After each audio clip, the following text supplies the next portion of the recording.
जय हिंद साथियों। इस वीडियो में आपको साइंस के टॉप 40 जीके बताएंगे जो आपको हर प्रकार के एग्जाम्स में पूछे जाते हैं।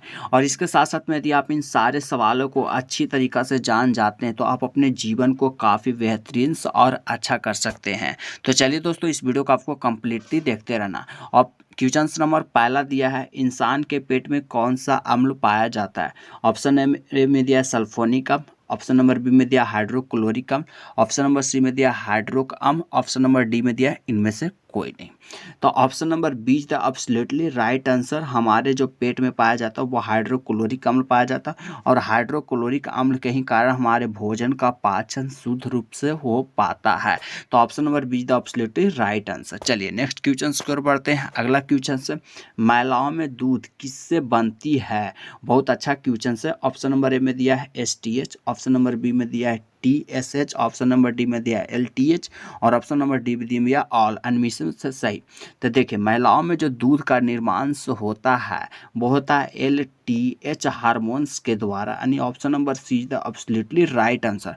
और LTH हार्मोन्स जो मस्तिष्क में पाया जाता है, मस्तिष्क आदेश देता है तो यह दूध का निर्माण करता है। नेक्स्ट क्वेश्चन की ओर बढ़ते हैं। अगला क्वेश्चन से, हमारे शरीर में कितना प्रतिशत प्रोटीन पाया जाता है। ऑप्शन नंबर ए में दिया है 5%, ऑप्शन नंबर बी में दिया है 10%, ऑप्शन नंबर सी में दिया है 15%, ऑप्शन नंबर डी में दिया है 2%। तो option number C is the absolutely right answer. हमारे शरीर में जो प्रोटीन पाया जाता है वो 15% पाया जाता है, तो ही हमारे शरीर का अच्छा रूप से विकास होता है।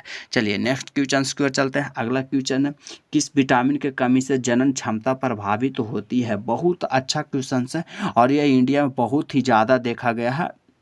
ऑप्शन नंबर ए में दिया विटामिन के, ऑप्शन नंबर बी में दिया vitamin A, option number D C में दिया विटामिन ई, और ऑप्शन नंबर डी में दिया विटामिन सी। तो जो जनन प्रभावित होती है, जनन क्षमता, वो विटामिन ई के कारण से होती है। Option number see the absolutely right answer. महिला में अंडा और पुरुष को शुक्राणु मिलने को क्या कहते हैं। ऑप्शन नंबर ए में दिया गैमेट, ऑप्शन नंबर बी में दिया जाइगोट, ऑप्शन नंबर सी में दिया है भ्रूण, और ऑप्शन नंबर डी में दिया है इनमें से कोई नहीं। देखिए दोस्तों, मेल्स का जो शुक्राणु होता है और फीमेल्स का जो अंडा होता है उसे मिलने को गैमेट कहते हैं। Gamete. Option number is the absolutely right answer. Next question की ओर चलते हैं। अगला क्वेश्चन से, महिला में सेक्स हार्मोन है। बहुत अच्छा क्वेश्चन है, UPSC 2020 में पूछा हुआ क्वेश्चन है।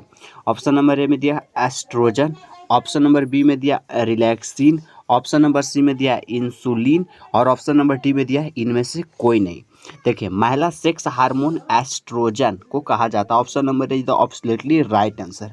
फीमेल्स में जो होता है 3 प्रकार के हार्मोन्स पाए जाते हैं, एस्ट्रोजन, रिलैक्सिन और एक होता प्रोजेस्टेरॉन। तीनों हार्मोन का अलग अलग काम है। एस्ट्रोजन जो हार्मोन होता है उसका काम है अंडा का निर्माण करना, और रिलैक्सिन हार्मोन है जो महिला में बेबी पैदा होने लगता है तो उसमें जो सर्विस होता है उसकी एरिया थोड़ा सा बढ़ जाता है और बच्चा आराम से हो जाता है। प्रोजेस्टेरॉन हार्मोन्स का क्या काम है, जैसे ही एस्ट्रोजन हार्मोन्स में फर्टिलाइजेशन की क्रिया हो जाती है तो बच्चा जब माँ के गर्भ में रहता है तो उसका पालन पोषण प्रोजेस्टेरॉन हार्मोन्स के द्वारा होता है। चलिए नेक्स्ट क्वेश्चन की ओर चलते हैं। अगला क्वेश्चन से, पुरुष का शुक्राणु कहाँ बनता है। ऑप्शन नंबर ए में दिया टेस्टिस, ऑप्शन नंबर बी में दिया रिलैक्सिन, ऑप्शन नंबर सी में दिया इंसुलिन, और ऑप्शन नंबर डी में दिया इनमें से कोई नहीं। तो जो मेल्स का, पुरुष का जो शुक्राणु बनता है वो बनता है टेस्टिस, यानी option number is the absolutely right answer. देखिए, टेस्टिस 2 प्रकार के होते हैं, 2 तरह से होते हैं। यहाँ पे दोनों में जो होता है समान रहता है और दोनों में है सो शुक्राणु का निर्माण होता है। तो option number is the absolutely right answer. Next question की ओर बढ़ते हैं।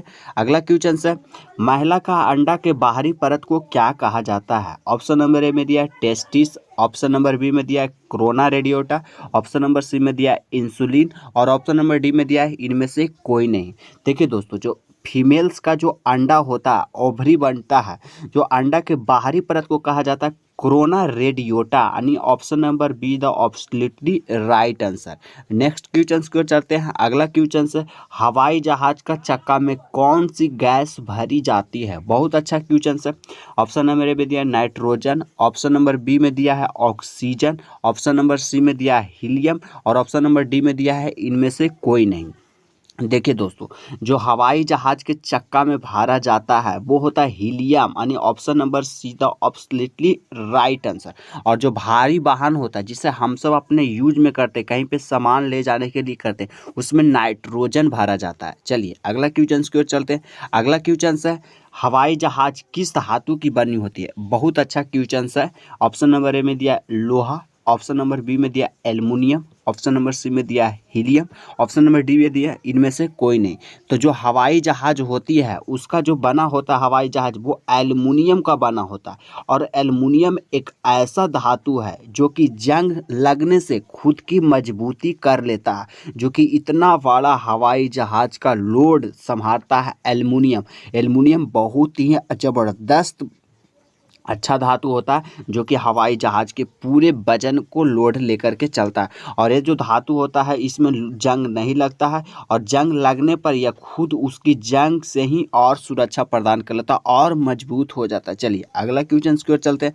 अगला क्वेश्चन है, किस विटामिन को हम अपने शरीर से यूरिन यानी पेशाब के रास्ता से बाहर कर देते हैं?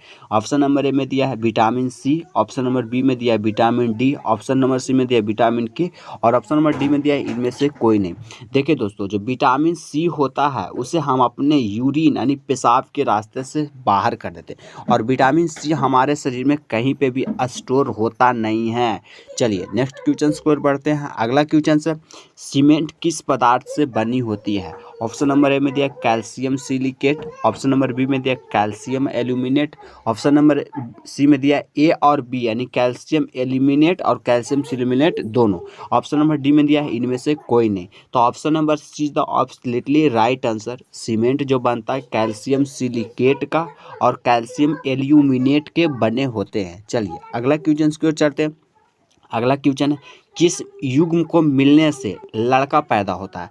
ऑप्शन नंबर ए में दिया है X X, option number B में दिया है X Y, option number C में दिया है ए और बी एक्स और एक्स वाई दोनों, ऑप्शन नंबर डी दिया इनमें से कोई नहीं। देखिए दोस्तों, जब भी लड़का पैदा होता है तो एक्स और वाई मिलता है तो लड़का पैदा होता है, और एक्स एक्स मिलता है तो लड़की पैदा होता है। यानी कि जो एक्स वाई का मिलने का जो प्रोसेस है वो मेल्स के ऊपर निर्भर करता है, यानी लड़की में कोई भी त्रुटि नहीं होती है। चलिए अगला क्वेश्चन की ओर चलते हैं। अगला क्वेश्चन से, हड्डी किसकी बनी होती है? ऑप्शन नंबर ए में दिया calcium phosphate, option number B में दिया है calcium carbonate, option number C में दिया है कैल्शियम, और ऑप्शन नंबर डी में दिया है इनमें से कोई नहीं। तो जो हड्डी बना होता है option number is the absolutely right answer.